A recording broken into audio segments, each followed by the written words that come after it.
오늘 하나님께서 주신 우리 말씀을 보겠습니다. 누가복음 19장 말씀입니다. 28절 한 절을 보겠습니다. 우리 다 같이 한 목소리로 봉독하겠습니다. 시작.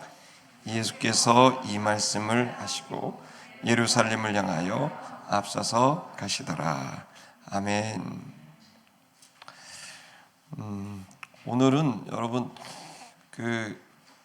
제가 앞으로 몇 번 여러분한테 서게 될지는 모르겠지만 오늘 여러분과 나눈 얘기는 뭔가 우리 아주 다이나믹하고 또 파워풀한 어떤 그 일에 대한 얘기라기보단 우리가 하나님의 사람으로서 하나님의 일을 잘 감당하기 위한 아주 기본적이고 근본적인 그 얘기를 하려고 합니다. 그리고 실질적이고 또 피부에 와닿는 얘기는 개별적으로 그냥 얘기하면 될 겁니다. 할렐루야.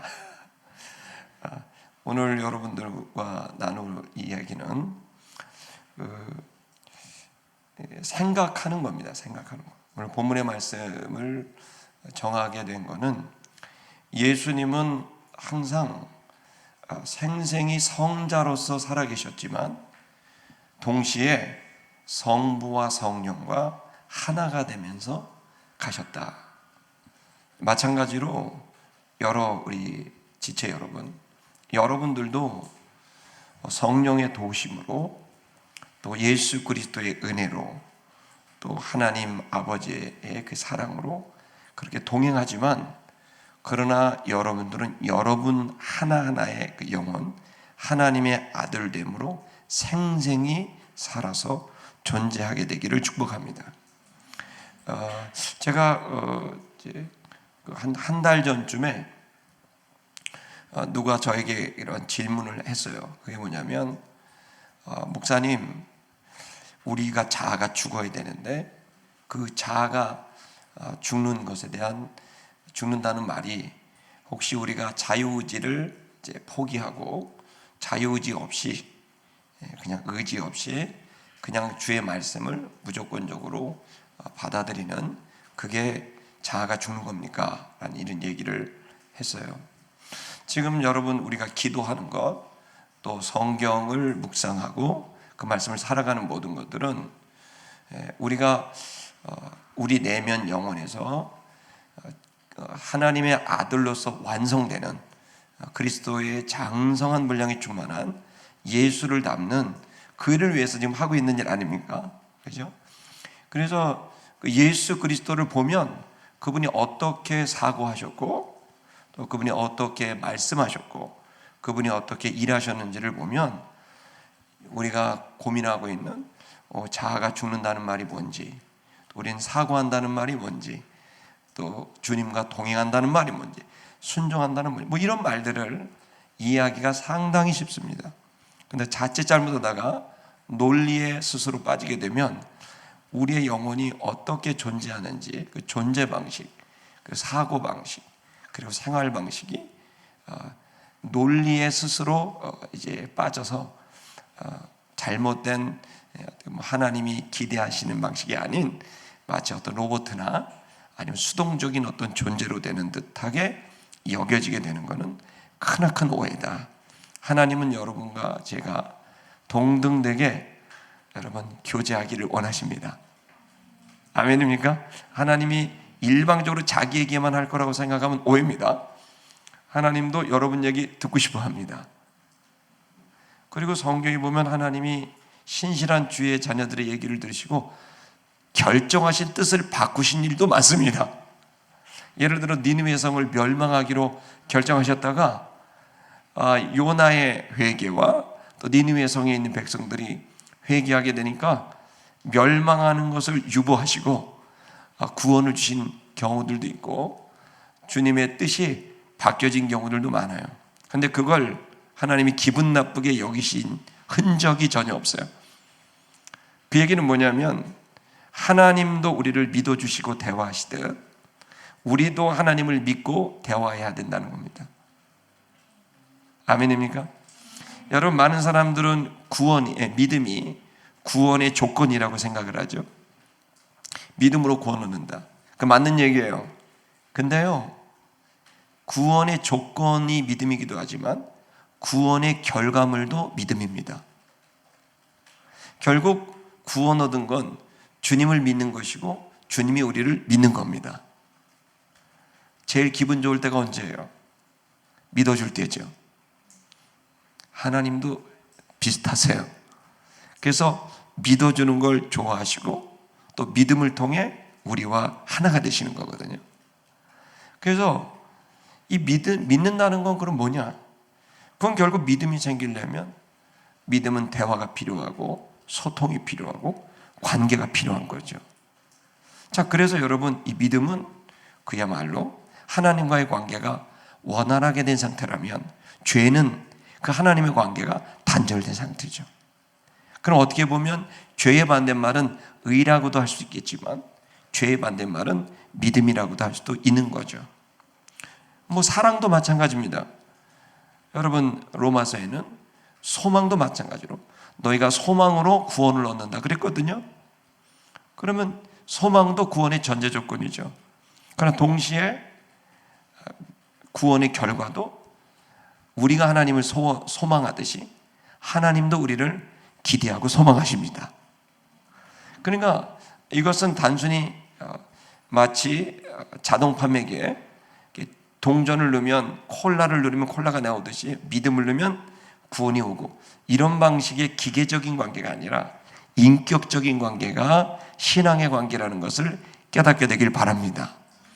그래서 자칫 잘못하다가 이러한 교리적인 부분으로 하나님을 기계적으로 대하게 되면 그 속에 원래 하나님이 가지고 계셨던 믿음의 관계, 소망의 관계, 사랑의 관계가 별로 없고, 거기에는 그야말로 지켜야 되는 것과 또 지키지 않아야 되는 것들로만 남게 되는 기계적인 관계, 잘하면 복을 주고 잘못하면 벌이 올 수도 있는, 그것은 하나님이 원하신 영적인 관계가 아닙니다. 주님이 원하신 건 인격적인 친밀한 관계입니다. 자, 그렇다고 한다면 우리 신앙이, 우리 청년 여러분들이, 저는 여러분들이 앞으로 제가 생각하기엔 이 아크에 대한 기대가 너무 커서 지금 말하면 여러분이 무거울까봐, 부담될까봐 얘기를 안 합니다.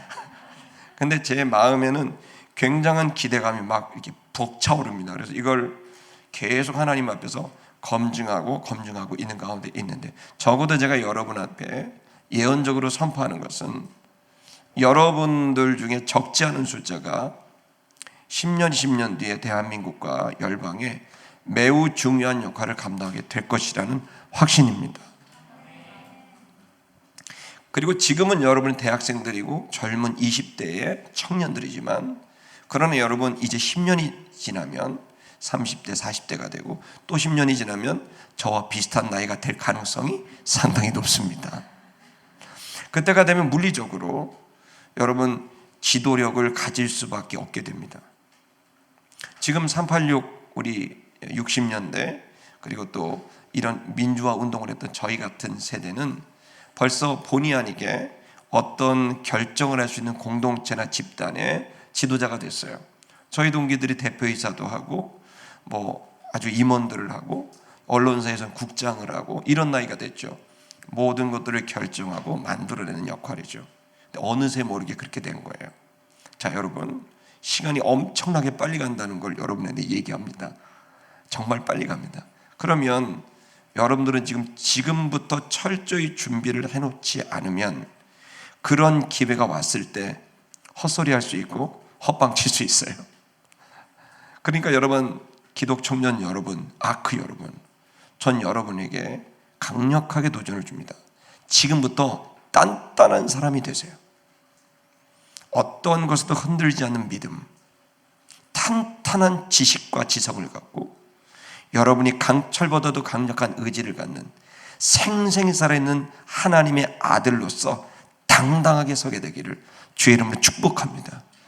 언제부터? 지금부터. 그리고 이것을 집단으로 만들고 공동체를 만들었을 때 그 공동체는 바로 교회인데, 이 교회는 음부의 권세가 이기지 못합니다. 그리고 정사와 권세와 세상 주관자들, 그 뒤에 있는 하늘에 있는 악의 영들에게서조차도 이 교회를 이길 수 없고, 이 교회가 그 모든 권세들을 완전히 역전을 해서 이 땅의 영혼들을 살리게 될 것이고, 계속해서 교회는 더 세워지게 될 것이고, 이 세상을 이기는 놀라운 하나님의 사람들이 나오게 될 것을 기대합니다. 저는 대한민국이 이제 복음화가 두 번째 복음화로 가게 되겠다. 첫 번째 복음화의 100년은 대한민국 한반도에 교회를 세우는 것이고 수많은 성도를 세우는 것이라면, 이제 두 번째 복음화는 이 대한민국 한민족의 심장의 정신, 한민족 정신이 십자가 정신이 되게 하는 복음화로 나가게 될 것이다. 그래서 이 십자가 정신이 대한민국 한민족의 정신이 되어 법이 바뀌고, 경제체제가 바뀌고, 교육체제가 바뀌고, 언론과 문화, 예술, 가정 모든 문화들이 바뀌게 되는 주 예수 그리스도의 르네상스가 오게 될 것을 제2의 복음화로 생각합니다.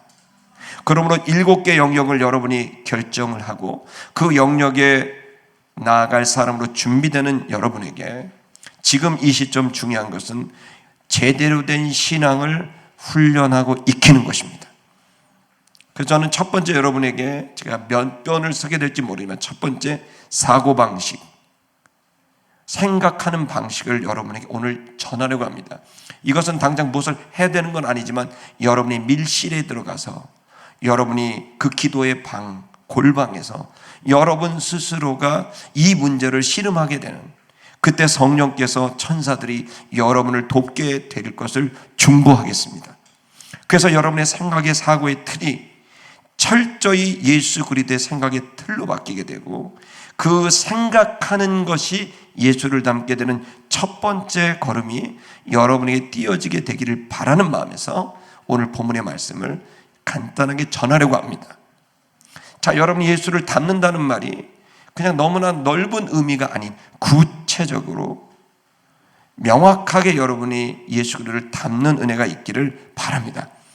여러분의 인격을 공간으로 이해한다면 여러 부분들이 채워져서 내가 되어 있는 거겠죠. 이 공간에 있어 가장 중요한 것은 사고방식의 영역입니다. 이 사고방식의 부분이 그리스도 예수를 닮게 됐을 때 우리는 사고하는 방식이 바뀌어지고, 그리고 생활하는 방식이 바뀌어질 수 있는 변화가 시작될 수 있어요. 자, 하나님도 그대로시고 성령님도 그대로고 복음도 그대로입니다. 자, 그렇다면 이것을 우리가 받아들이는 우리의 인격의 틀이 바뀌어지냐 바뀌어지지 않느냐에 따라서 열매를 거둘 수 있느냐 열매를 거둘 수 없느냐가 결정됩니다. 아무리 좋은 재료가 떨어져도 그 기계가 망가지면 그 재료는 땅바닥에 버릴 수밖에 없습니다. 여러분, 하나님은 그대로입니다. 성령님도 그대로십니다. 복음도 그대로입니다. 성령의 권능이 여전히 존재합니다. 그러나 여러분, 어떤 사람들은 그렇게 살아가고 있고 어떤 사람들은 그렇게 살아가고 있지 못합니다. 그 이유는 뭘까요? 바로 원재료이신 그분이 담겨지게 될 그릇, 바로 우리들의 모습 때문입니다. 저는 아크 공동체가 이제 하나하나 꼼꼼하게 그렇게 철저하게 주 예수 그리스도를 닮아가게 됐을 때 그야말로 작은 예수가 되고, 그런 시간들이 계속 채워지게 됐을 때 10년, 20년 뒤에 한국교회와 한국사회와 전 세계에 영향을 줄 수 있는 위치가 꼭 오게 될 것이고, 그때가 되면 요셉처럼 다니엘처럼 쓰여지는 순간에 철저히 하나님의 사고방식으로 살아왔던 자의 사고에서 나온 지혜와 계시의 영이 풀어지면서 그때의 세상이 깜짝 놀랄 만한 새로운 형태의 지혜와 능력이 나타나게 될 것을 믿고 있는 겁니다. 자, 그러면 여러분, 한번 우리가 제한된 시간 안에서 좀 생각해 보시죠. 먼저 이 본문의 말씀을 좀 보십시다. 제가 원전 노트를 좀 드리면 좋은데 제가 미처 생각하지 못하고 있으니까 여러분 저를 잘 들어보셔야 돼요. 이 본문은 예수님이 드디어 모든 말씀 사역을 마치고 기적의 사역을 마치고 이 19장부터는 모든 말씀을 마치시고 드디어 온 인류의 대속제물로 본인을 드리기 위한 십자가의 길을 출발하는 그 지점에서 이 본문의 말씀이 시작됩니다. 여러분 본문을 살피시게 되면 예수께서 주옵니다. 이 말씀을 하시고 라고 되어 있습니다. 이 말씀은 바로 삭개오 집에 들어가서 하셨던 말씀이고 열문화의 비유를 통해서 잃어버린 영혼들을 찾게 되는 구원의 메시지를 전하신 거예요. 그분이 행했던 모든 일들은 구원에 대한 메시지였어요. 여러분 예수님께서 하셨던 말씀들, 주옥 같은 말씀의 결론은 구원입니다. 예수께서 하셨던 모든 기적의 그 주옥 같은 수많은 기적의 그 본질은 에센스는 구원입니다. 하나님 나라, 그 나라의 문명을 설명하시고 그 어둠의 나라에서 사랑의 나라로 옮겨지게 되는 이 세상의 나라가 아닌 하나님 나라로 나가게 되는 그 표적들로 모든 기적을 이루신 거예요. 예를 들어 여러분, 예수님께서 병자를 고쳤죠? 왜 수많은 병자를 고쳤을까요? 그 사람들 낫지만 또 병들었을 겁니다. 할렐루야. 근데 왜 고쳤을까요? 그 병이 낫는 순간 그들은 기대하게 되는 거예요. 저분이 다스리는 나라에는 질병이 없구나. 고통이 없는 거예요. 왜 예수님께서 귀신 들린 사람을 쫓아냈을까요? 그 사람 나갔지만 또 어떻게 되는지 모릅니다. 자, 근데 왜 쫓아내셨을까요? 표적으로 보이신 거예요. 저분이 다스리는 나라에는 귀신이 역사할 수 없구나. 왜 죽은 자를 살렸을까요? 저분이 다스리는 나라는 죽음이라는 게 없구나. 새로운 나라, 이 땅의 나라가 아닌 하늘의 나라, 사람에게 속한 나라가 아닌 하나님께 속한 나라, 육에 속한 나라가 아닌 영에 속한 그 나라, 그 나라를 소망하게 하신 거죠. 그래서 그곳에 구원을 말씀하신 거고, 그리고 그 구원의 이야기와 사건들을 통해 수많은 사람들이 예수 그리스도를 따라오게 되게 된 거죠. 자, 충분히 이 말씀을 다 하셨다는 겁니다. 예수께서 이 말씀을 모두 마치시고 라고 되어 있죠. 이 말씀을 하시고는 주어를 수식하는 분사 형태입니다. 말씀을 흐레오라고 하니까 이게 무슨 말이냐면 아주 열정적으로 토해냈다는 거예요. 예수님은 하늘나라 이 복음을, 하나님 나라 복음을 열정적으로 설명하셨고 구원의 메시지를 설명하셨고 본인을 밝히셨고 구원의 방법도 가르쳐 주신 겁니다. 자, 그것을 직접 보여주시기까지 하셨죠. 어떻게 구원이 이루어지는지를. 자, 이렇게 열정적으로 이 모든 것을 다 하시고 난 예수께서는 여기 보시면 가셨다라고 되어 있습니다. 이 문장은 한 문장인데 주동사가 가셨다라가 주동사입니다. 가셨다는 거예요. 어디를 향해 갑니까? 예루살렘을 향해 가셨다. 예루살렘을 향해 왜 가십니까? 마지막 유월절을 보내러 가시는 거죠. 유월절 어린 양이 되려고 마지막 그 유월절에 예수께서는 예루살렘을 향해 가시게 된 거죠. 자, 예수님이 이 땅에 온 목적이 거기에 있습니다. 그래서 예수님은 이 땅에 오셔서 이 온 인류의 제물이 되시려고 하나님의 어린 양으로서 오셔서 예루살렘을 향해 가고 계시는 거죠. 여기에 가셨다는 말은 건너갔다라는 뜻입니다. 포리오마이라 그래서 어딜 넘어갔다. 한마디로 말하면 쉽지 않은 길이에요. 넘어가야 되는 거예요. 건너가야 되는 거예요.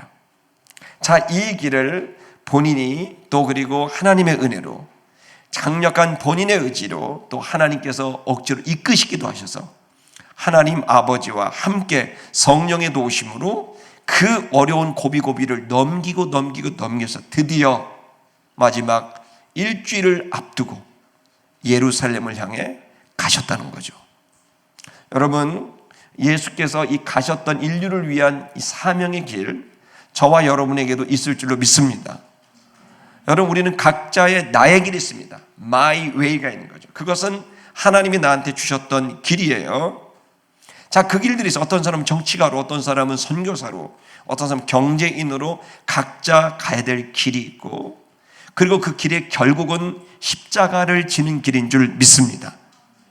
그리고 그 길까지 넘고 넘는 수많은 과정이 있고 그 넘을 때마다 하나님께서 도와주셨죠. 예수님도 하나님 아버지가 도우셨고 성령님이 도와주셨고 천사가 돕기도 하고, 그러면서 그 예수가 가야 될 본인의 의지의 그 길을 하나님과 영적인 존재들이 함께 도움으로 드디어 마지막 일주일을 남기게 되는 순간에 이르게 된 겁니다. 며칠이 지나고 나면 예수님은 그렇게 원하셨던, 창조 때부터 시작됐던, 태초부터 시작됐던 그 계획, 그 경륜, 그리스도 안에서 모든 사람을 하나님의 아들들이 되게 하는 이 목적을 위하여 본인이 이 땅의 모든 죄를 품에 안고 죽어버리게 되는 이 역사적인 날이 며칠 앞으로 다가오는, 거기까지 말씀으로 존재하셨던 그분이 육신이 되어 존재하셨고 드디어 천국 복음을 충분히 전하셨고 그것을 충분히 기적을 통해 보여주셨고, 그리고 이제 마지막 순간 예루살렘 앞으로 가게 된 겁니다. 저는 이 예수의 이 길이 저와 여러분의 길이라고 생각합니다. 그러니까 예수는 늘 내가 가야 될 그 사명의 길을 놓치지 않고 생각하셨던 게 분명합니다. 대단히 의도적이고 대단히 계획적으로 움직이신 걸 사복음서를 통해 볼 수 있어요. 예수님은 본인의 복음을, 천국 복음을 모든 존재들에게 전하기 위해서 때로는 분명히 정상적인 길을 가야 되는데 어떤 날에는 일부러 돌아가시기도 하시고, 돌아가셔야 될 여정을 일부러 직진을 가셔서 사마리아 여인을 만나기도 하십니다. 예수님은 철저히 의도적이고 계획적으로 움직이셨다는 사실을 볼 때 놀라지 않을 수 없습니다. 우연을 가장한 필연, 약간 신천지가 그런 걸 많이 하는 그런 느낌이 있습니다. 근데 제가 이제 그걸 비교한 건 아니지만 이런 겁니다. 대단히 의도적인 것. 그러니까 여러분 부모가 되시거나 또 교사가 되시면 아이들한테 의도적으로 우리가 액션을 취할 때가 있고 말을 해야 될 때가 있습니다. 그것은 내 본 모습이라기보단 이 대상이 좀 더 효과적인 결과를 얻어내기 위해서 본인이 계획적으로 의도적으로 이끌어가게 되죠. 사실 양육은, 전도는 대단히 계획적이고 의도적이고 그 영혼을 중심으로 움직이게 되는 일종의 구원의 몸부림 같은 겁니다. 여러분 주일학교 선생님들을 보시면 율동하고 이러죠. 저 율동 엄청 잘하거든요. 놀라실 겁니다. 보시면 아이돌 수준으로 이제 텐션이 아주 장난이 아닙니다. 예수님이 좋아서 이런 거 하면은 막 애들이 막 다 찢어집니다. 막 돈으로도 못 가. 이거 옛날 노래지만 요즘 해도 애들이 그 리트로 감성이 있기 때문에 주일학교 애들이 옛날 노래 다 좋아합니다.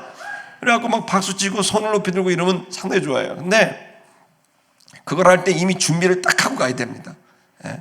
모든 계획을 딱 짜놓고 이쯤에서 빵 터져야 되는데 이런 생각을 갖고 이제 가는 거죠. 사실은 부모가 돼서 자녀를 양육할 때도 똑같아요. 어떨 때는 막 화난 모습을 보여야 돼요. 어쩔 때는요 다 참아야 돼. 계속 웃어야 돼. 괜찮아 해야 돼요. 철저히 계획적으로 움직인다는 사실을 부모가 되면 알 수 있습니다. 그러니까 이 영혼을 사랑하고 그 영혼이 온전하게 되기 위해서는 그 전도와 양육과 이 모든 훈련과 교육은 이 하는 입장에서는 받는 자들을 의도성과 계획성을 갖고 서서히 이끌어가게 되는 거죠. 자, 예수님은요 모든 것을 할 때 그냥 하신 일이 없고 철저히 하나님 아버지와 그 교제를 통하여 하나하나를 결정해 나가셔서 여기까지 왔다는 거예요. 그렇다면 여러분, 우리가 첫 번째 예수를 통해 얻을 수 있는 사고방식은 계속해서 본인이 받은 사명을 놓치지 않고 그 방향성을 계속해서 이루어 갔다는 거죠. 여러분, 우리에게 지금 여러 가지 예수님을 통해서 얻을 수 있는 것 중에 가장 첫 번째는 우리가 가야 될 길을 계속해서 갈 수 있는 이 지속성. 이 지속성이야말로 열매를 맺을 수 있는 최고의 방식이라고 믿습니다. 자, 여러분, 예수님이 그렇게 사고했어요. 근데 또 하나가 뭐냐면 예수님은 그렇게 가셨는데 그냥 가신 게 아니라 앞서서 가셨다라고 이제 주어 수식하고 있습니다. 분사로. 자, 그러니까 여기 앞서서라고 보니까 뭐 서 있다라는 표현이지만 사실은 정확히 말하면 앞에서 걸어갔다입니다. 아나 바이노니까. 그러니까 이게 앞이라는 건 누구의 앞일까요? 여러분, 이 앞서서 간다는 표현을 굳이 왜 했을까요? 예수님이 지금 누구 앞에서 가고 있죠? 제자들 앞에서 가고 있었던 겁니다. 자, 여러분, 이걸 입체적으로, 여러분, 그림, 회화적으로 좀 생각해 봅시다. 이 본문을.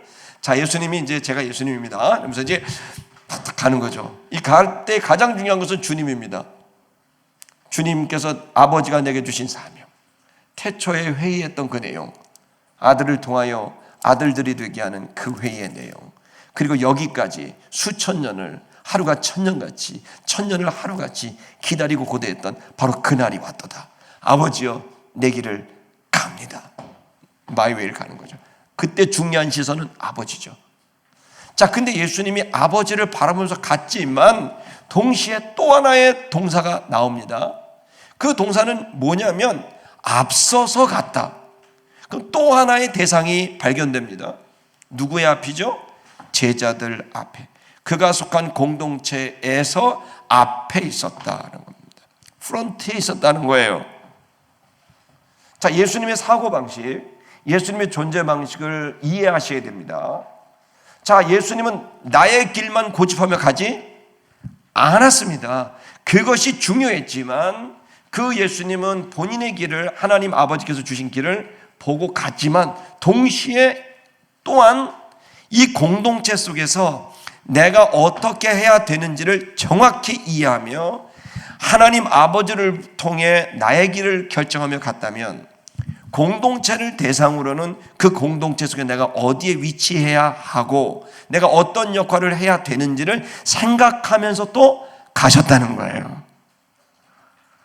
청년 여러분, 이 시간 여러분에게 있어서 이 입체적인 사고방식과 행동방식이 여러분에게 주어지게 됐을 때 세상의 빛과 소금의 역할을 감당할 수 있는 실질적인 사고의 틀이 마련될 수 있다는 걸 여러분에게 전합니다.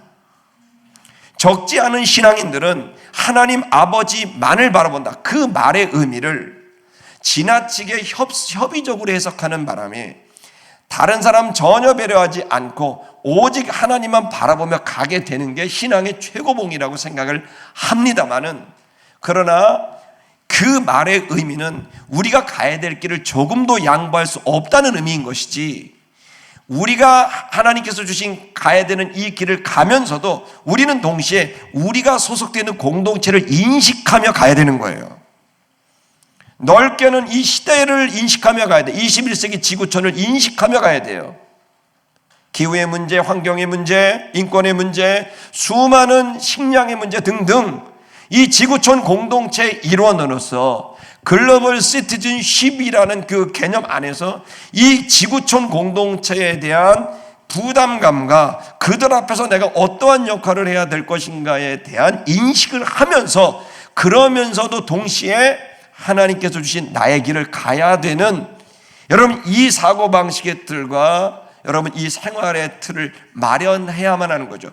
좋게는 여러분 민족 단위가 될 수 있겠죠. 이 대한민국이라는 현장, 코로나19로 작년에 12월 12일 날 우한에서 코로나가 첫 번째 환자가 나왔다고 발표를 했고, 1월 20일 날에, 올해 1월 20일 날에 첫 번째 대한민국 첫 번째 환자가 발생을 했습니다. 어제만 해도 400명이 넘는 사람이 확진을 받게 되는, 그것 때문에 2단계가 됐고 이제 곧 2.5단계, 3단계가 될지도 모르는 이런 상황 속에 있는 대한민국.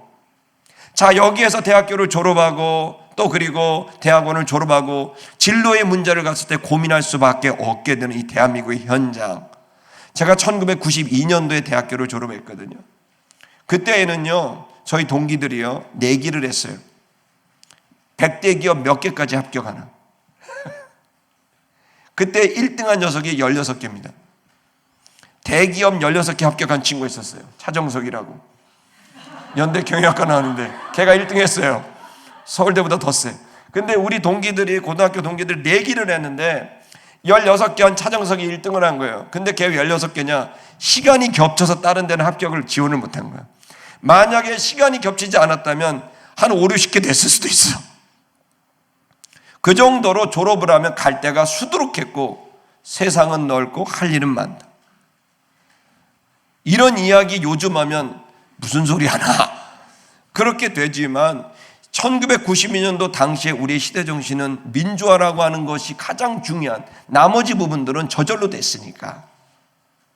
그러나 1997년 IMF, 그 다음에 그 10년 뒤에 리먼 브러더스, 그리고 이번에 코로나, 세 번에 걸친 이 경제와 정치의 충격이 이 대한민국 현장을 쑥대밭으로 만들어 놓고 있는데, 여러분, 이 현장 속에 우리는 그냥 열심히 예배드리고 열심히 기도하고 하면 되는 문제인지, 아니면 이 대한민국의 현재 이 문제를 나의 문제로 생각하고 내가 그것을 어떻게 내가 처신해야 되는지, 예수께서는 그 공동체 속에 앞서서 있었다는 거예요.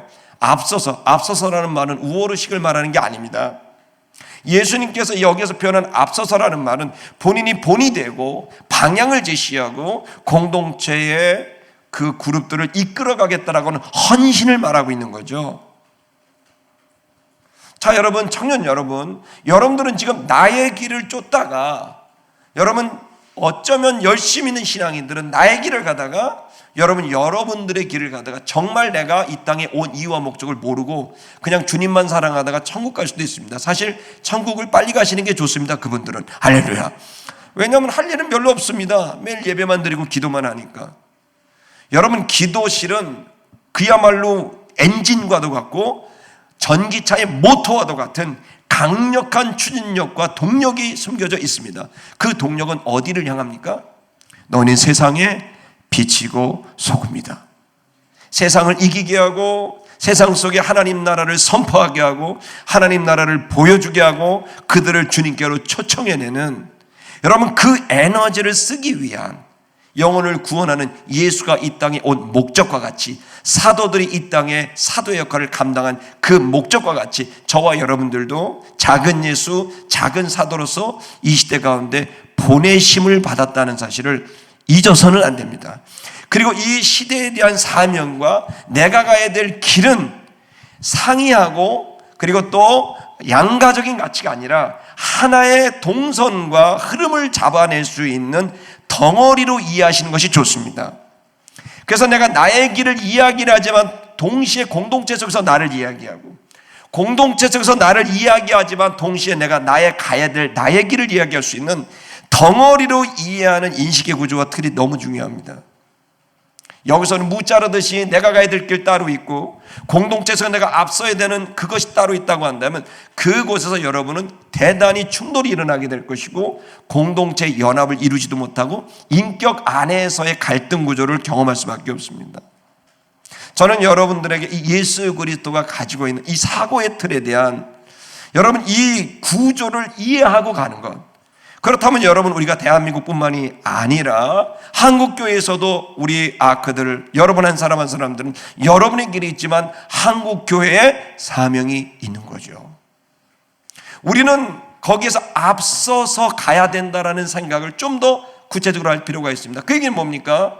앞서서라는 말은 우리는 잘났어, 우리 공동체가 짱이야, 니들은 다 그냥 아무것도 아니야, 이런 의식이 아니라 이 시대에 해결해야 될 문제들, 이 공동체의 아픔들, 그것을 앞서서 먼저 알고 먼저 느끼고 먼저 기도하고 먼저 봉사하고 먼저 헌신하는 희생의 의미로서의 앞서는 것을 여러분 우리가 생각해야 된다고 믿습니다. 여러분, 예수님께서는 제자들과 함께 다니실 때에도 늘 제자들을 양육하고 제자들이 성장하기를 기대하시면서 모든 말씀과 행동을 절제하셨고 만들어 가셨습니다. 심지어 마지막 순간에 겟세마네 기도를 할 때에도 제자 3명을 데리고 가서 돌 던지면 얼마든지 소리를 들을 수 있는 그 겟세마네 동산에서 본인이 어떤 기도를 하는지를 다 들려주셨습니다. 그것은 제자들 들으라고 한 얘기가 맞습니다. 첫째는 하나님께 들으라고 했고 둘째는 제자들이 들으라고 한 겁니다. 왜? 마지막 순간에 그 제자들이 그 기도를 하게 될 것이기 때문에 미리 보여준 거예요.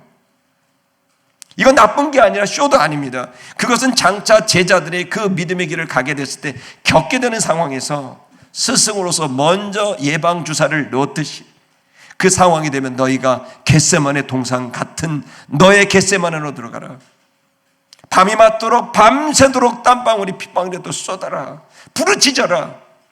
그때 너희는 선택해야 된다. 아버지여, 이 쓴 잔을 내가 마시겠다고. 나의 원대로 마옵시고 아버지의 원대로 되기를 원합니다라는 이 기도의 결정판, 이것을 너희가 하게 됐을 때 진정한 영적 승리가 너에게 임하게 될 거라는 예수님이 온몸으로 보이신 강의와도 같은 것들입니다.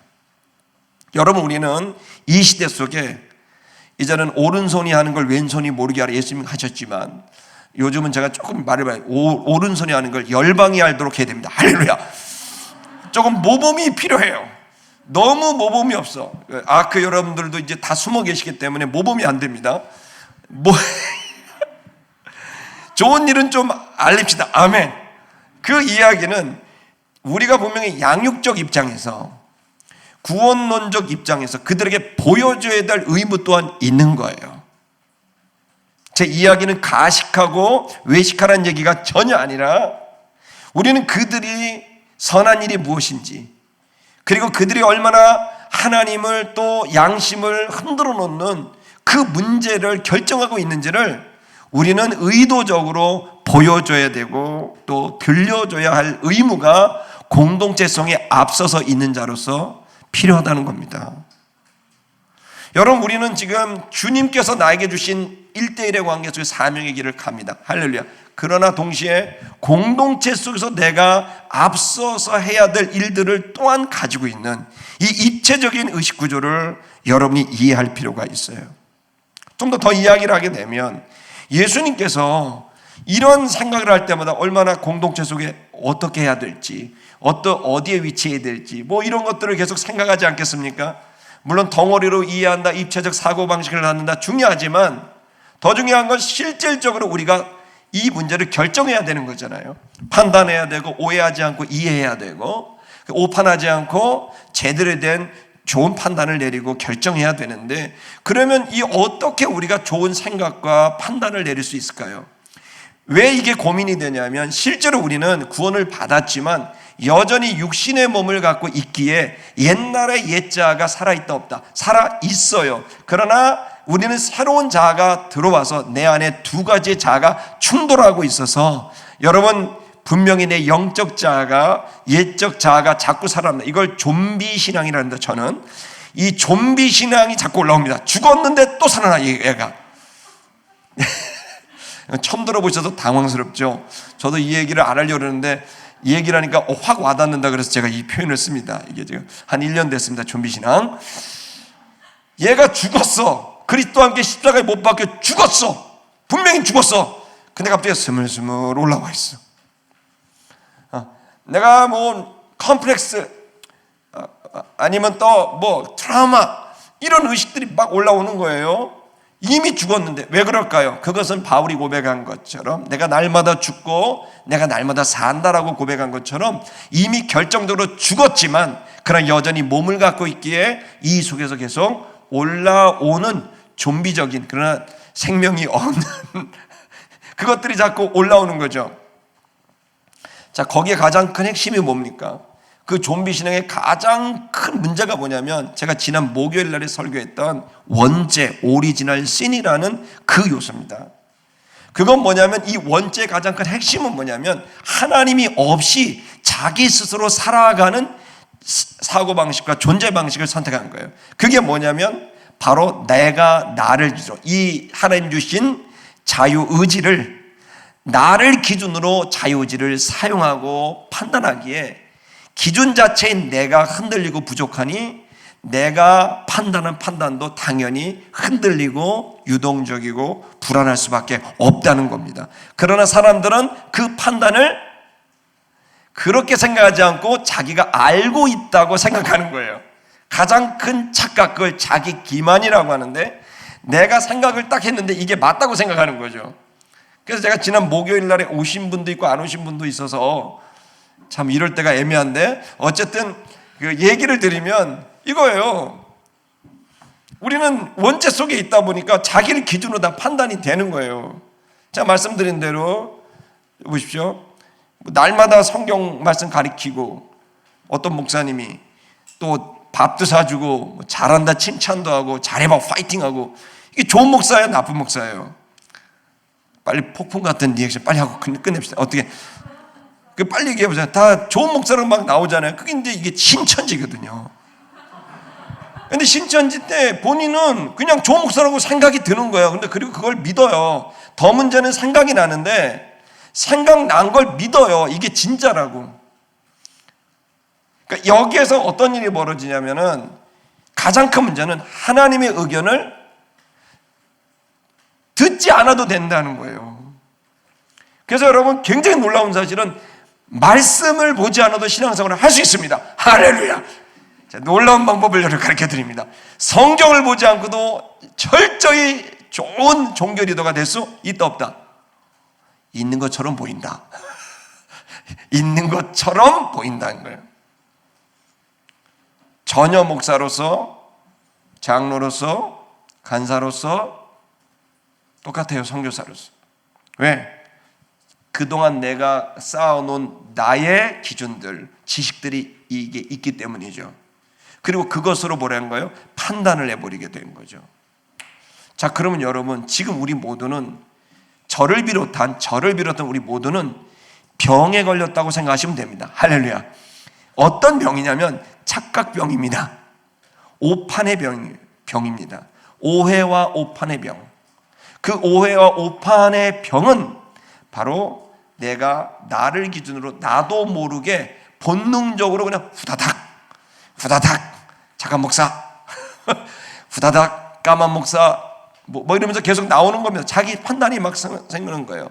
자, 이 문제를 어떻게 해결해야 됩니까? 이래서 대단히 중요한 거는 우리가 사고 방식을 이해해야 됩니다. 히브리 사람들의. 자, 히브리 사람들의 사고 이해 가장 대표적인 말씀이 전도서 7장 14절. 여러분 아세요? 형통한 날에는 기뻐하고 곤고한 날에는 뒤를 돌아보아라. 이렇게 이제 개역 개정에 나와 있죠. 원래 개역 한글에는 전도서 7장 14절에는 형통한 날에는 기뻐하고 곤고한 날에는 생각하라. 이렇게 이제 얘기를 해 놓습니다. 그리고 그 뒤에 하나님이 두 가지를 병행하게 하사 우리로 알지 못하게 하시니라. 이런 이야기들이 잠언과 전도서에 나오고, 거기에는 인간이 하나님의 사람이 어떻게 사고방식을 해야 되는지를 말해주고 있고, 거기에 지혜는 바로 예수 그리스도입니다. 자, 그런데 자 보십시다. 여기에 사고하는 방식에 대한 이야기를 할 때는 어떻게 사고해야만 우리가 옳은 판단을 할 수 있겠는가에 대한 그 방식을 여러분 익혀야 돼요. 그게 뭐냐면 사고한다, 생각한다는 표현이 아까 전도서 14장도 나오고요. 10계명에도 나옵니다. 네 번째 계명에 그 생각한다는 말이 나오죠. 너희가 안식일을 기억하여 거룩히 지키라. 기억하여라는 말도 똑같은 말입니다. 저를 보십시다. 자, 그 생각한다는 말이 뭐냐면 그 전도 14장에는 라아라는 동사입니다. 굉장히 중요합니다. 밑줄 짝입니다. 왜냐하면 이 단어를 이해해야만 신앙생활이 시작돼요. 안다는 게 뭐냐는 거예요. 헬라어에서의 안다라고 하는 기노마이라는 말은 경험에서 성관계를 통하여 남자가 여자를 알고 여자가 남자를 알듯이 경험하여 알게 된다라는 표현이잖아요. 그런데 구약에 안다라고 하는 생각한다는 개념은요, 라아라는 동사 씁니다. 이건 조금 방향이 다릅니다. 마치 구약에서는 샬롬이고 신약에서는 에이레네라는 평화라는 단어를 쓸 때, 신약에서 에이레네는 화평하게 지내는 거라면 구약에서의 샬롬, 싸워서 화평을 취한다는 게 강조가 되어 있거든요. 그래서 싸운다라는, 그래서 이스라엘 사람은 맨날 싸우는 거예요. 왜? 샬롬을 위해서. 그것은 절대로 타협할 수 없기 때문에, 여호와의 나라와 그의 말씀을 타협할 수 없기 때문에, 이거는 타협이 문제, 협상의 문제가 아니라 지키는 문제가 되는 거예요. 그래서 이것을 지키기 위해, 하나님을 지키기 위해, 진리를 지키기 위해, 율법을 지키기 위해 싸우는 거거든요. 그래서 뭘 얻어요? 화평을 얻는다는 거예요. 자, 여러분 전쟁을 왜 합니까? 평화를 위해 전쟁을 하잖아요. 할렐루야. 핵무기 왜 개발합니까? 평화를 위해서 하는 거거든요. 물론 안 그런 놈들도 있지만, 어쨌든 지금 그와 똑같은 단어가 생각하다인데, 그냥 관계에서 안다, 이 친밀감으로 안다, 이 맞는 얘기입니다. 그러나 우리가 놓치고 있는 건 구약의 생각하다의 개념입니다. 이 기독교의 기본은 이 토라, 모세오경에서부터 시작을 했고 구약을 기반으로 나왔고 예수님도 구약으로부터 나오신 분이고 세례요한은 마지막 구약의 선지자이고 그리고 예수 그리스도는 바로 그 구약을 기반으로 나와서 구약을 율법을 완성하신 분입니다. 할렐루야. 그렇기 때문에 우리가 사고한다는 이 방식, 도대체 유태인들의 사고방식이 뭐가 다를까요? 여러분 800만 명밖에 되지 않습니다. 서울 시민이 1000만 명인데 도대체 이 인간들은 어떻게 된 것인지 전 세계를 쥐락펴락하는 인종이 돼버린 거예요. 도대체 걔네들은 뭐가 다른가? 그들의 사고의 틀, 생각하다의 일부인 가장 기초적인 라라는 동사를 이해해야만 신앙을 할 수 있고 현장에서 승리할 수 있는 그 지혜와 명철과 능력을 얻을 수 있습니다. 저는 이 자리에 있는 우리 아크들이 여러분 이 사고의 틀을 갖고 동시에 사고 방식도 갖게 되길 축복합니다. 자, 라는 뭘까요? 그것은 여러분 이제 밑줄 짝입니다. 뭐냐면 내가 어떤 해야 될 문제가 있어요. 그 문제가 있으면 어떻게 됩니까? 우리는 이성적 합리적 추론을 합니다. 우리 이성을 동원해서 많은 자료들을 수집하고 그리고 그것을 통해 추론을 해서 결과를 이제 만들어내는 방식의 사고방식을 합니다. 그래서 나실과 시실을 통해 저 사람과 내가 대화를 하고 정보를 공유하면서 마치 실과 실을 직조를 했을 때 나실과 시실이 이런 천을 만들어내듯이 그렇게 지혜의 어떤 결과물들을 만들어내는 방식으로 우리가 지적인 활동들을 해나가죠. 그래서 여러분 상당히 중요한 거는 집단 지성들이죠. 한 사람의 개인의 지성이 아닌 집단 지성이 되게 됐을 때 훨씬 더 풍성하고 강력한 지성의 결과들이 나올 수 있게 되는 거죠. 그래서 우리는 회의를 하는 것이고 논의를 하는 겁니다. 이것이 일반적인 동서고금을 막론하고 모든 인류가 사용하는 사고방식입니다. 그러나 여러분 이 방식을 무시하는 건 아니지만 그 각 개인이 사고의 어떤 결과물을 내서 직조를 하게 될 때 그 사고의 결과물이 뭐였냐면 유대인들은 어떤 문제가 발생을 했을 때 그 문제에 예를 들어 코로나라고 생각하면 코로나 문제가 발생했잖아요. 그러면 코로나에 대한 합리적 추론을 하지 않아요. 합리적 추론을 열심히 합니다. 그러나 그 전에 이 코로나에 대한 뭐를 합니까? 코로나를 때 라라는 동사를 이해해야 돼요. 그들은 코로나라는 문제가 딱 생기면 코로나 뒤에 계신 하나님을 보는 거예요. 자, 코로나 마스크 문제가 딱 생기면 마스크를 보잖아요, 우리는. 그런데 유대인들은, 히브리인들은 이 마스크 너머에 하나님을 보는 거예요. 그러면 이게 하나의 그런 이렇게 통과해서 보이는 겁니다. 그렇게 됐을 때 거기서 뭐가 되면 생각이 딱 떠오르는 거예요. 그게 생각하다예요. 그러니까 기준이 하나님이 된 거예요. 제가 모두에 말씀드린 대로 우리의 원죄의 가장 큰 문제는 어떤 사고는 대상을 통해 사고를 하는데 기준이 있는데 그 기준이 지금까지 우리 모두는 내가 알고 있는 지식이란 말이에요.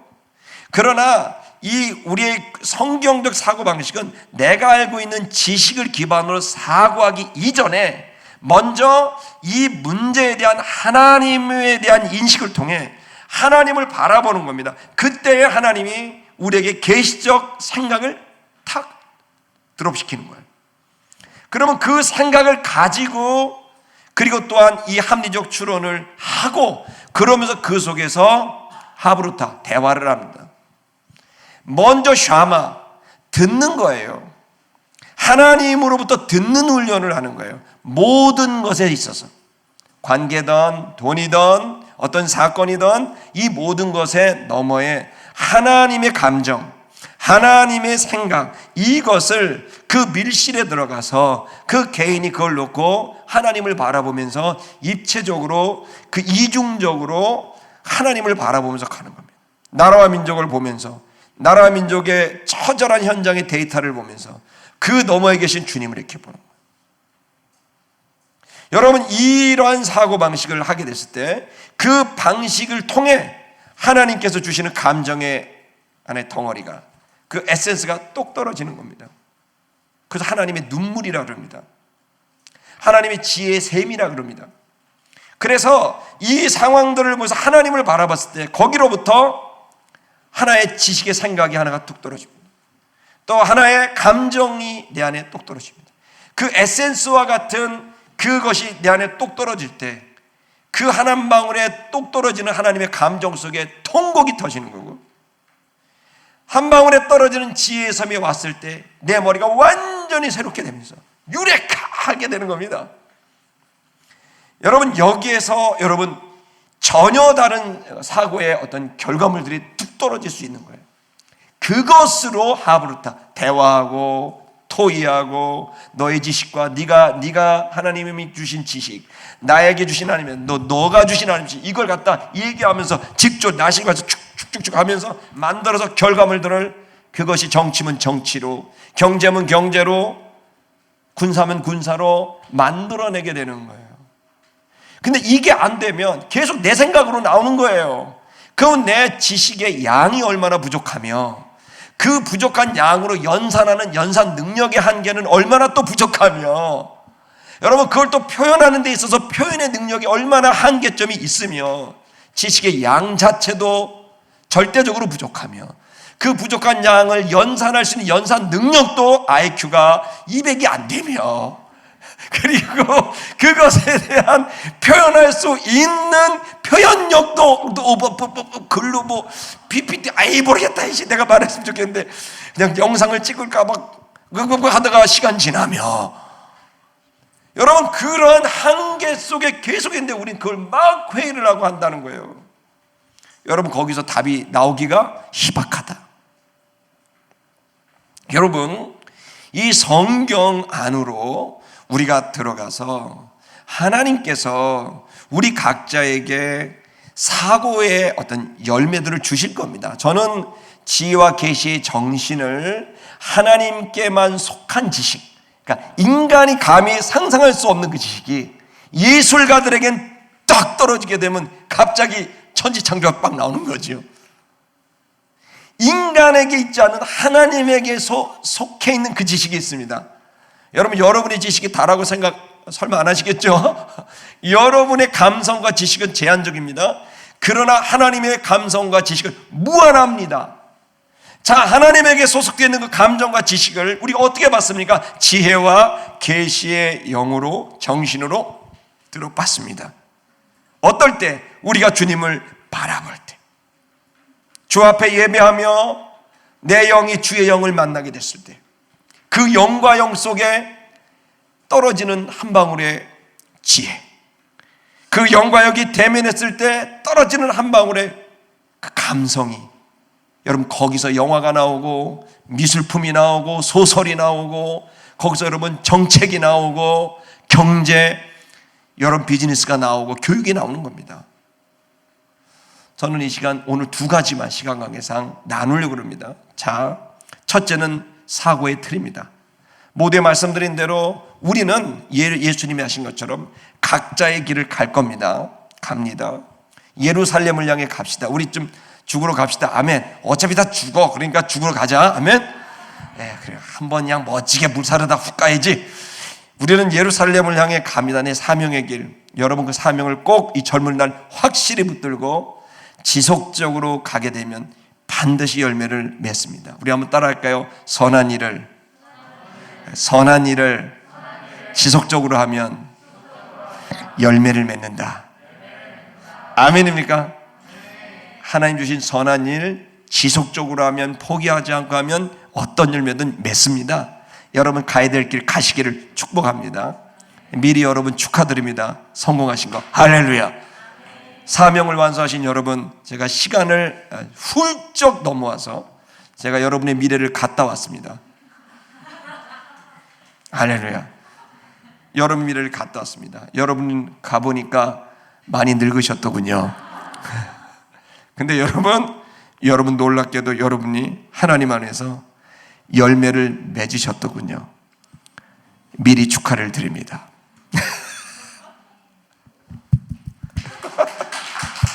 합격했잖아. 임용고시 다 합격하고 다 되던데 보니까 다 미리 아멘. 네, 소망합시다. 아멘. 그 나의 길을 갑니다. 자, 내 갈 길을. 그러면서 지금 우리는 이 공동체를 생각해야 됩니다. 자, 내 갈 길과 공동체, 이 두 가지, 하나님과 공동체. 자, 이들을 속에 앞서셔야 됩니다. 앞장선다는 건 먼저 알고, 먼저 기도하고, 먼저 희생하는 겁니다. 앞서세요. 그리고 앞장서세요. 예수님이 그렇게 사셨어요. 그래서 인류를 구원하신 거예요. 여러분, 이 두 가지, 주님을 바라본 것과 공동체를 바라보는 이 두 가지 입체적인 이 사고의 구조를 한 덩어리로 이해를 하시면 좋겠습니다. 그리고 또한 하나님을 볼 때도, 공동체를 볼 때도 우리는 어떻든 사고해야 되고 우리 자유의지로 결정을 하셔야 됩니다. 자, 이 사고를 어떻게 해야 될까요? 여러분에게 라아라고 하는 구약의 생각하다를 여러분에게 제안합니다. 그것은 아브라함이 했던 일이고 수많은 모세가 했던 일이고 수많은 믿음의 사람들이 똑같이 라를 했습니다. 그들은 문제가 터지면 문제를 위해서 합리적 추론을 하지 않았고 뛰어난 누군가를 찾아가서 그 문제를 풀려고 하지 않았습니다. 그때마다 실패했고 또 다른 문제가 발생했습니다. 모든 믿음의 사람들은 문제가 발생하면 하나님 앞에 갔고 그 문제를 하나님께 올렸습니다. 그리고 그 문제 너머에 계신 주님께, 주님, 당신의 생각과 당신의 감정이 무엇입니까? 저에게 알려주십시오. 내가 그 길을 순종하겠습니다. 라고 하는 라의 사고방식을 가지고 있었던 거예요. 저는 여러분이 이러한 사고방식에서 나온 결과물을 갖고 우리 공동체가 다 그렇게 사고할 수 있다면 어떤 일이 벌어질까요? 엄청난 집단지성이 핵폭발과 같이, 여러분, 이런 꿈 만약 그렇다면 여기에서 국가의 정책이 결정될 수 있을까요? 대한민국의 국가의 정책이 이 자리, 이 악화에서 결정이 될 수 있을까요? 만약 여러분이 그렇게 그런 놀라운 신앙적 집단지성을 가지게 되면 전 세계 이 기후의 문제, 식량의 문제, 여기에서 해결될 수 있지 않을까요? 여러분, 저는 여러분 국가 장학금 이렇게 받으시잖아요. 국가 장학금 이렇게 받잖아요. 받나요, 안 받나요? 받죠? 여러분, 한 해에 3조 8천억, 많게는 4조 가깝게 국가장학금이 지금 몇 년째, 6년째 이렇게 지속이 됩니다. 그게 여러분 어디서 결정된 줄 아세요? 이 자리에서 결정된 거예요. 안 믿는 분이 나무 사기꾼처럼 보이세요? 여기서 결정한 거예요. 그리고 그것이 대통령 정책에 들어갔고 그것이 그대로 다른 사람이 하지 못하게 우리가 들어가서, 청년들이 들어가서 박근혜 대통령 1년차에 그것을 실행을 해서 첫 해 3조 6천억이 집행이 된 거예요. 지금까지도 4조가 가까운 장학금이 지불되고 있습니다. 그 정책이 100만 명 가까운 학생이 혜택을 받았습니다. 그 생각은 어디서 나왔을까요? 여기서.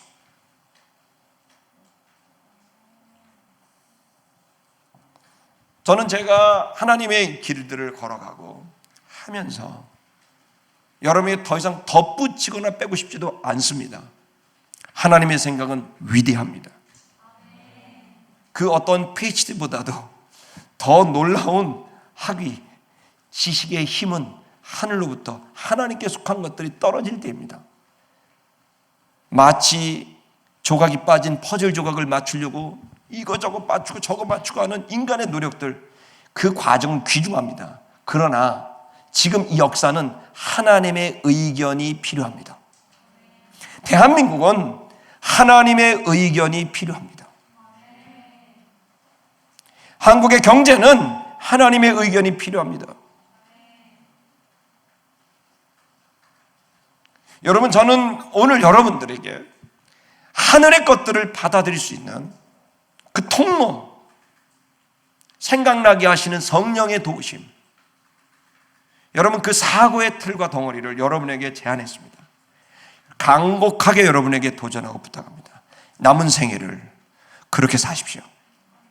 그리고 우리가 이 집단 지성으로 그렇게 만들어진 지성들이 모인다면 이곳은 대한민국을 바꾼 역사에 기록될 장소와 사람들이 될 거라고 생각합니다.